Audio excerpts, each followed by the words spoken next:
And I found in reading that poem for myself that suddenly, in fact, that something like that could come alive for me. In fact, that one could say, hey, this is a good poem. I love this poem because it talks about love, and it talks about love in a rare way. Well, I'm glad that you that one got to you. I think this is a feeling I've had about the book, is that it's only going to be accessible to people who find themselves in that predicament. It can't be, I don't think it can be seized as a book of poetry.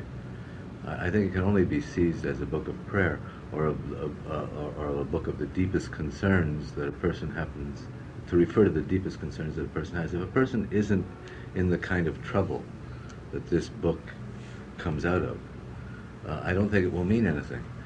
You just had a child, and there's a prayer for the welfare of my son, so that would speak to you. And I think that is exactly the situation. If you look at this book as a book of poems and wish to have the delight and entertainment and stimulation of a book of poems, I don't think you can. I don't think the book is accessible. But if you find yourself with the urgency to address it's another process. It's if you find yourself, then you can speak along with the writer, as I spoke along with the words, because I must.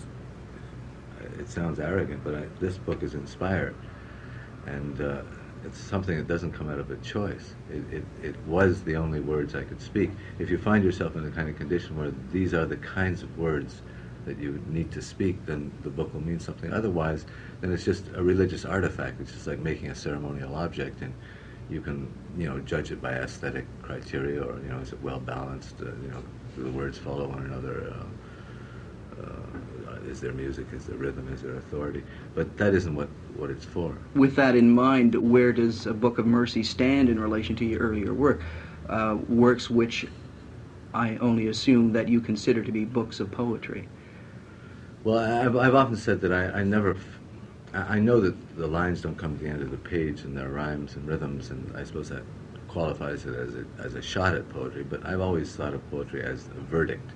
If it has that intense excellence of communication, that music and that authority, then the verdict might be poetry. I don't know. That's, the thing has to weather a lot of years before you can call a thing poetry. Some of the stuff I write maybe qualifies, a lot of it doesn't. But this book is different from the other books in the sense that it isn't meant to have that it doesn't begin with a description of poetry. It's another, it's prayer, it's something else. Mm-hmm. But perhaps we haven't talked about that one problem which I see, and that is this question of language, this question of the word soul. In a creative writing course I took a few years back, I remember a young student writing a poem and using the word soul in it, and I wasn't able to determine whether the poem was finally rejected because it was a bad poem or because the word soul had been used. And in fact, the professor turned to that student and said, "We don't use words like that anymore. It's a sad fact. This was not a stupid man by any means, or an insensitive man by any means, but he said that people don't respond well to that word." Yeah, well, there are many superstitions afoot, and one of them is that there is no soul. That's just a superstition. You address that in one of the poems, as a matter of fact. Modern superstition, and it's held as fiercely as any primitive would hold his superstition. And for centuries and millennia, people have given a name to the deepest part of their psyche, or to something that they cannot name. And that's why I say I'm comfortable with names, with the names of God, and with identifications of aspects of the spirit called soul and spirit.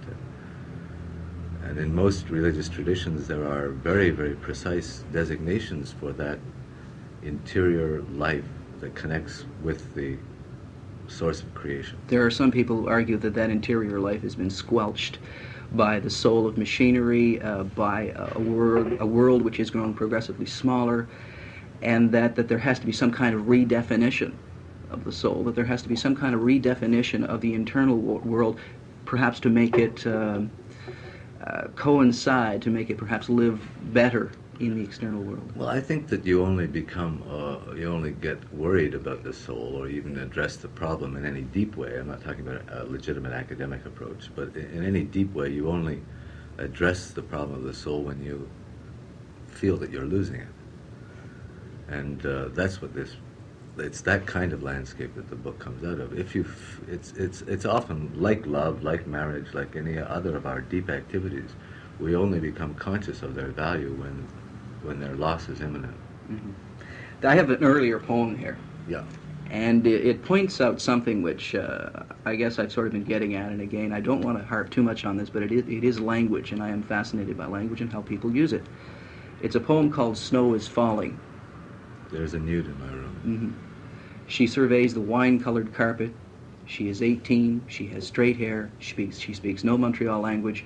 She doesn't feel like sitting down. She shows no goose flesh. We can hear the storm. She is lighting a cigarette from the gas range. She holds back her long hair. That's beautiful. I love that poem. Now, the reason I love that poem is not the same reason that I love so much of your other poems, because it does deal with this way of looking at the world, looking at it very straightforward, looking at it very matter-of-factly. And there seems to be an advantage in doing this, and I cite other people, people like William Carlos Williams. You'll remember his poem, a very brief one about the wheelbarrow. So much depends upon a red wheelbarrow, glazed with rainwater, standing beside some white chickens. Exactly. There seems to be an advantage in looking at the world straight on and writing what you see, not in the journalistic sense of writing facts, but simply apprehending, just a way of apprehending the world very straight on. It seems to me that you accomplish that in this one poem, and I that's why I always wondered about you, about your poetry and about your technique, about the way that you work, because it seems to me from time to time you toyed with that, and then perhaps steered yourself away from that way of working. Well, if I may be so bold to assert the following: that kind of accuracy is present in every page of Book and Mercy. It's just about a landscape that's unfamiliar. But there is no mystification in this thing. It is as accurate a description of what is going on, the real thing that is going on all the time. It is as accurate a description of that as I could make it. Yeah, when I said that, I wasn't suggesting for a moment that you were being inaccurate or somehow that you were mystifying or obscuring what should be a plain fact. Perhaps what I was saying is that rather than working from the outside in, as you were with this poem, that perhaps Book of Mercy, as in so many of your works, you really tend to begin with the internal world, that you work internally and work your way out. Does that make sense at all? I don't know, because inside, outside are subject, object. Mm-hmm. All those are important considerations, but this language comes out of a recognition that we are being manifested by a furnace of creation.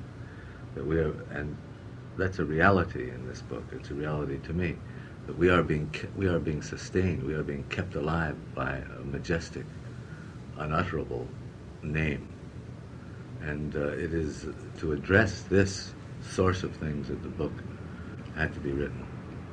So it's in the seizure of the revelation of a reality Mm-hmm. that the book is written, and because the reality is so clear and so dazzling, it allows you to approach it with the same kind of accuracy that I approached that 18-year-old girl.